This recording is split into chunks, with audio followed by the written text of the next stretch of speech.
जय श्री कृष्णा। राधे राधे। आज की इस वीडियो में जानेंगे कि किस शाप के कारण स्त्री समय से पहले विधवा हो जाती है। देखिए, जीवन और मृत्यु तो भगवान के हाथ में होता है, किसका जीवन है और किसकी मृत्यु है। लेकिन फिर भी हमें अपने इस जीवन में कुछ ऐसे कार्य हैं जो नहीं करने चाहिए और एक स्त्री को हमेशा अपने पतिव्रत धर्म का पालन करना चाहिए। और ऐसे भी जो कार्य हैं जिन्हें करने की मनाही होती है तो वे नहीं करने चाहिए।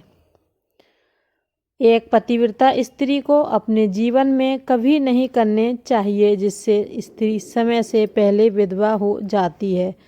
सभी माताओं और बहनों से निवेदन है कि इस कथा को पूरा अवश्य सुने और इन नियमों का पालन अवश्य करें। चलिए, ज़्यादा समय न लेते हुए कथा को प्रारंभ करते हैं। एक बार भगवान श्री राम वनवास के समय अपनी कुटिया में विश्राम कर रहे थे। तभी माता सीता भगवान श्री राम से पूछती हैं कि हे स्वामी, औरत किस पाप के कारण समय से पहले विधवा हो जाती है। भगवान राम कहते हैं, देवी सीता, आज तुम अचानक मुझसे यह प्रश्न क्यों पूछ रही हो। माता सीता कहती हैं, प्रभु, आज जब मैं सुबह फूल तोड़ने के लिए गई, मैंने कुछ स्त्रियों को देखा जो देखने में एक ही उम्र की थीं, लेकिन उनमें से एक विधवा हो चुकी थी और बहुत दुखी जीवन व्यतीत कर रही थी, जबकि बाकी स्त्रियां अपने पति के साथ सुखी जीवन व्यतीत कर रही थीं। यह दृश्य देखकर मेरे मन में सवाल उठे, हे स्वामी, आप ही मेरे इन प्रश्नों का उत्तर दे सकते हैं। कृपया आप मुझे मेरे प्रश्नों का उत्तर देकर संतुष्ट करें। माता सीता की बात सुनकर भगवान श्री राम कहते हैं, हे सीता, तुम्हारे मन में जो भी प्रश्न उठ रहे हैं निश्चिंत होकर पूछो, मैं तुम्हें तुम्हारे प्रश्नों का उत्तर अवश्य दूंगा। देवी सीता कहती हैं, हे प्रभु, मेरा पहला प्रश्न है, कौन सी स्त्री समय से पहले विधवा हो जाती है और सारी उम्र दुखी जीवन व्यतीत करती है।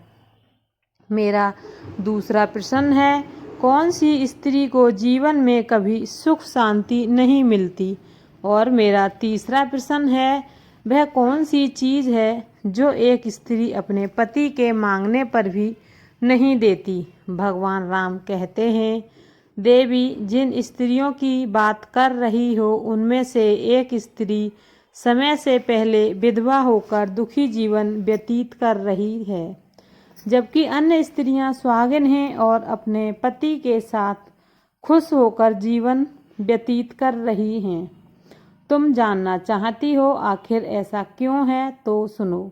मैं तुम्हें इन प्रश्नों के उत्तर एक कथा के माध्यम से देना चाहता हूँ। यह कथा बहुत ध्यान से सुनना, क्योंकि आधी अधूरी कथा सुनने वालों को आधा अधूरा ही ज्ञान प्राप्त होता है, जो जीवन में कभी काम नहीं आता। यदि तुमने ध्यान से सुना तो तुम्हारे तीनों प्रश्नों के उत्तर मिल जाएंगे।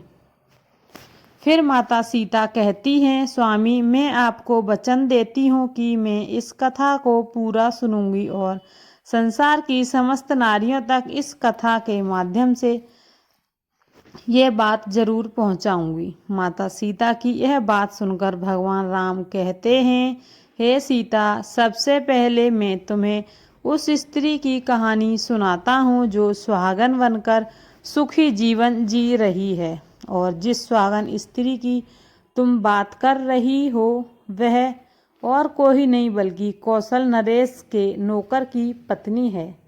उस नौकर को अपनी पत्नी पर पूरा विश्वास है कि मेरी पत्नी एक चरित्रवान और पतिव्रता स्त्री है, जिसकी प्रशंसा वह नगर में सबसे करता है और अपने साथियों से अपनी पत्नी का गुणगान किया करता है। फिर भगवान राम सीता से कहते हैं, हे देवी, उस नौकर की पत्नी की चर्चा समस्त नगर में होने लगी। धीरे धीरे यह बात राजा के दरबार में पहुंच गई। यह सुनकर राजा ने अपने नौकर को बुलाया और कहा, तुम हर किसी से कहते हो कि तुम्हारी पत्नी एक चरित्रवान और पतिव्रता स्त्री है। क्या वास्तव में तुम्हारी पत्नी एक चरित्रवान और पतिव्रता स्त्री है? क्या तुमको पूरा विश्वास है कि तुम्हारी पत्नी एक पवित्र स्त्री है और तुम्हारे अलावा पराये मर्द को आंख उठाकर भी नहीं देखती? क्या इस बात का कोई सबूत तुम्हारे पास है? राजा की बात सुनकर नौकर कहने लगा, महाराज, मुझे अपनी पत्नी पर पूरा विश्वास है कि वह एक पतिव्रता स्त्री है और मेरे अलावा पराये मर्दों से कोई मतलब नहीं रखती।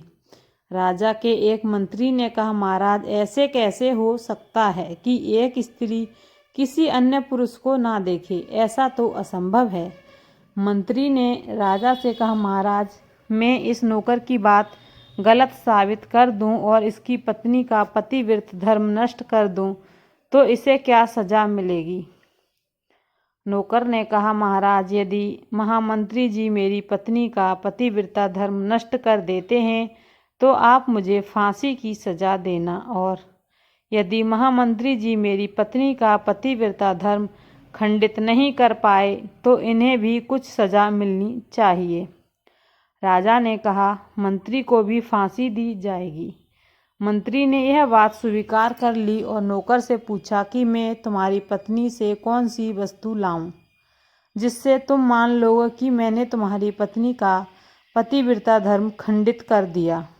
नौकर ने कहा, महामंत्री, आप मेरी पत्नी से मेरे विवाह के समय पर दहेज में मिले एक मटका और एक कतार लाकर मुझे दिखा दीजिए।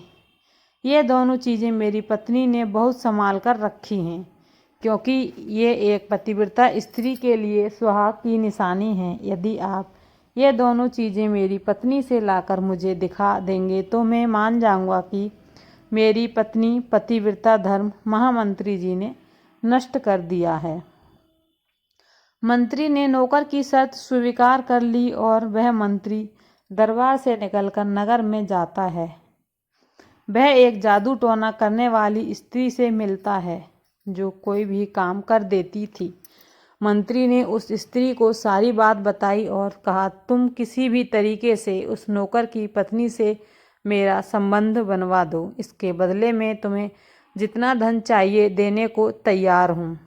जादू टोना करने वाली स्त्री ने कहा, महामंत्री जी, आपको कहने में आसान लगता होगा, लेकिन ऐसा कुछ नहीं है। तुम जिस स्त्री के बारे में बात कर रहे हो वह एक पतिव्रता नारी है। उसे ना तो धन का लोभ है और ना ही किसी वस्तु का लालच। तुम्हें क्या लगता है वह तुम्हें मटका और कतार देगी? फिर उस स्त्री ने कहा, महामंत्री जी, यदि तुम मेरा उससे संबंध नहीं करवा सकते तो एक काम कर दो, उसके घर जाकर उसका मटका और कतार चुरा लो और उसकी जांघ के पास यदि कोई निशानी हो तो वह निशानी देखकर मुझे बता दो। मैं तुम्हें मुंह मांगा इनाम दूंगा, जितना चाहोगे धन दूंगी। मंत्री ने कहा, ठीक है। फिर वह स्त्री नौकर के घर में वेशभूषा बदलकर जाती है और नौकर की पत्नी से कहती है, बेटी, मैं तेरे पति की बुआ हूँ, कई सालों के बाद आई हूँ। नौकर की पत्नी ने कहा, आप इतने सालों के बाद आई हैं, इसलिए मैंने आपको पहले कभी नहीं देखा। इस प्रकार वह स्त्री नौकर के घर में बुआ बनकर रहने लगी। नौकर की पत्नी ने उस स्त्री को बुआ समझकर बहुत आदर सम्मान दिया, लेकिन उसे यह नहीं पता था कि वह जादू टोना करने वाली स्त्री मंत्री द्वारा भेजी गई है और उसका पतिव्रत धर्म नष्ट करने के लिए आई है। अब वह स्त्री नौकर के घर में मज़े से रहने लगी और नौकर की पत्नी के पास झूठा प्यार लुटाने लगी। एक दिन जब नौकर की पत्नी स्नान के लिए स्नान गृह गई तब वह स्त्री भी वहां जाकर उसकी कमर रगड़ने लगी। पतिव्रता औरत ने बहुत मना किया, लेकिन वह स्त्री नहीं मानी और कहने लगी, तुम मुझे अपनी बेटी से भी ज़्यादा प्यारी लगती हो, मना मत करो। काफ़ी दिनों के बाद हमारी मुलाकात पहली बार हुई है। और ऐसा कहकर वह स्त्री बातों के मायाजाल में उलझाने लगी। फिर मौका देखते ही उसने देखा कि उस पतिव्रता स्त्री की जांघ के पास एक तिल था, जो उसने देख लिया। जब स्नान के बाद नौकर की पत्नी अन्य काम करने लगी तो उस स्त्री ने मटका और कतार चुरा लिया और मंत्री के पास जाकर दे दिया। मंत्री ने को तिल की निशानी भी बताई। मंत्री मटका और कतार लेकर राजा के दरबार में पहुंच गया और कहा, महाराज, मैंने नौकर की पत्नी के साथ 2 दिन रहकर यह मटका और कतार पाया है। राजा ने दरबार लगाया और नौकर को बुलाया।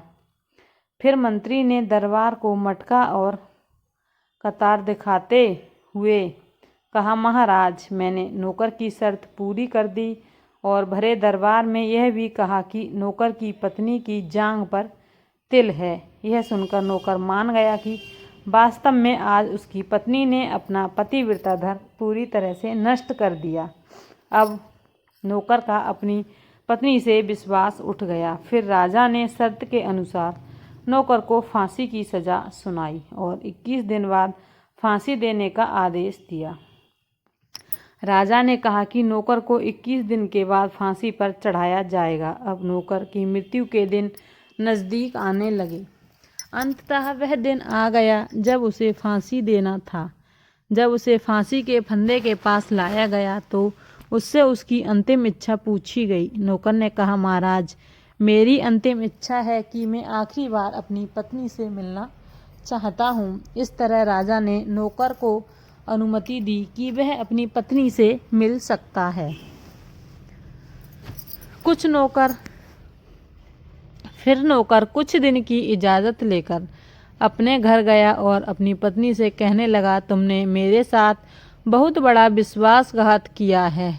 मैंने तुम पर विश्वास करके राजा के सामने मंत्री से ऐसी शर्त लगाई थी और राजा के दरबार में मैंने कहा था कि मेरी पत्नी एक चरित्रवान और पतिव्रता स्त्री है और उसके पतिव्रता धर्म को कोई नष्ट नहीं कर सकता। यदि कोई नष्ट कर देगा तो मुझे फांसी लगा देना। तुमने पतिव्रता धर्म नष्ट कर दिया। अब मुझे कुछ दिन के बाद फांसी दी जाएगी। तुमने मेरे साथ विश्वासघात किया है। मैंने तुम पर विश्वास करके तुम्हें घर अकेला छोड़ दिया था। नौकर की यह बात सुनकर उसकी पत्नी ने बताया कि वह स्त्री जो उसके पति की बुआ बनकर उसके घर आई थी, धोखेबाज थी। मगर नौकर को अपनी पत्नी की बातों पर विश्वास नहीं हुआ और वह राजा के दरबार में पहुंच गया। राजा ने किसी कारणवश नौकर की फांसी की सज़ा कुछ दिन के लिए टाल दी और कैद में डाल दिया। नौकर की पत्नी अपने पति को निर्दोष साबित करने के लिए राज दरबार में गड़िका, नाचने गाने वाली का वेश धारण करके पहुंच गई और राजा से अपना नृत्य दिखाने की अनुमति मांगने लगी। राजा ने स्त्री की सुंदरता देखकर नृत्य की अनुमति दे दी। महल के नौकरों ने नृत्य की व्यवस्था की। जब उस नौकर की पतिव्रता स्त्री ने नाचना शुरू किया तो उसका नृत्य देखकर राजा बहुत मोहित हो गए और कहा, मैं तुम्हारे नृत्य से प्रसन्न हुआ। मांगो, जो भी मांगोगी मैं तुम्हें दूंगा।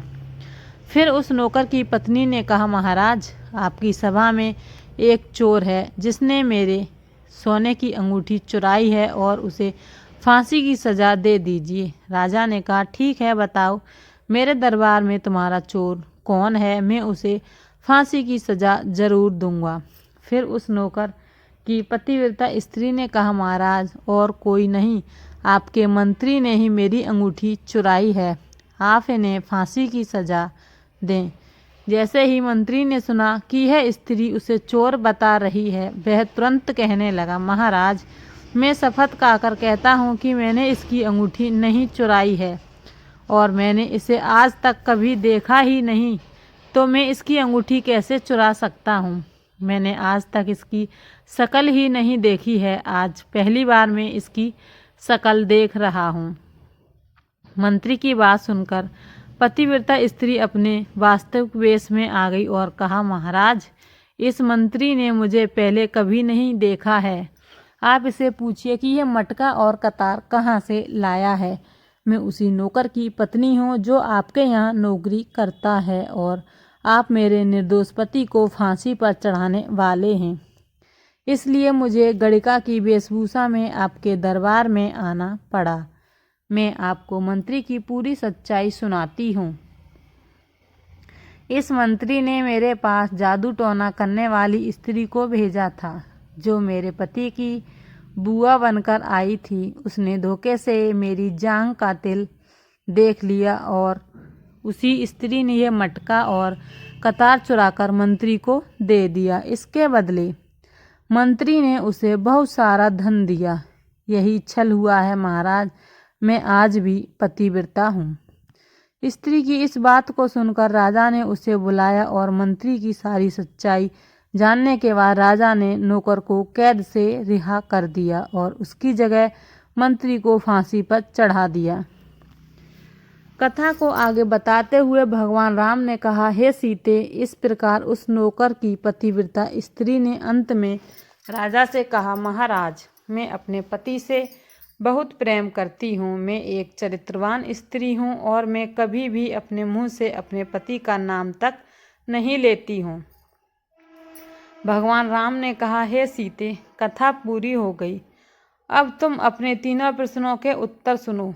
तुम्हारा पहला प्रश्न था कि कौन सी स्त्री समय से पहले विधवा हो जाती है। तो जो स्त्रियां अपने पति का नाम अपने मुंह से लेती हैं और उन्हें हमेशा नाम से ही बुलाती हैं, वे स्त्रियां समय से पहले विधवा हो जाती हैं। अगर कोई स्त्री अपने पति का नाम मुंह से लेती है तो पति की उम्र कम हो जाती है और समय से पहले उसकी मृत्यु हो जाती है। इसलिए वह स्त्री विधवा हो जाती है और दुखी जीवन जीती है। जिन स्त्रियों ने अपने पति का नाम कभी नहीं लिया, वे सुखी जीवन जीती हैं और सुहागन रहती हैं। तुम्हारा दूसरा प्रश्न था कि कौन सी स्त्री को जीवन में कभी सुख नहीं मिलता और पति के होते हुए भी सदा दुखी रहती है। तो जो स्त्रियां अपने पति की अनुमति लिए बिना कहीं भी चल देती हैं, वे कभी सुखी जीवन नहीं जी पाती। ऐसी स्त्रियां जीवन भर दुखी रहती हैं और उन्हें पति का प्रेम कभी नहीं मिलता। तुम्हारा तीसरा प्रश्न था कि ऐसी कौन सी चीज़ है जो एक पत्नी अपने पति को मांगने पर कभी नहीं देती। वह चीज़ गाली है, जो एक संस्कारी और चरित्रवान स्त्री कभी भी अपने पति को नहीं देती। जो स्त्रियां अपने पति को गाली देती हैं, वे चरित्रवान नहीं होती और जीवन भर दुखी रहती हैं। वे समय से पहले विधवा नहीं होती। भगवान राम ने कहा, हे सीते, कथा सुनने के बाद तुमने अपने तीनों प्रश्नों के उत्तर पा लिए हैं। वास्तव में चरित्रवान स्त्री कभी दुखी जीवन नहीं जीती, क्योंकि उसके घर में लक्ष्मी का सदा वास होता है। उनका घर धन दौलत और खुशियों से भरा रहता है और चरित्रवान स्त्रियां हमेशा घर को स्वर्ग बना देती हैं। तो जो स्त्री अपने पति का नाम लेती हैं, उनके पति की आयु कम होती है। उसके साथ ही जो पति कहते हैं या कोई भी कहे तो कभी भी स्त्री अपने पति को गाली नहीं देती हैं। वो स्त्री भी हमेशा सुखी और संपन्न जीवन व्यतीत करती हैं। अगर आप लोगों को कहानी पसंद आई हो तो कृपया हमारे चैनल को सब्सक्राइब करें और वीडियो को लाइक शेयर ज़रूर करें। जय श्री कृष्णा। राधे राधे।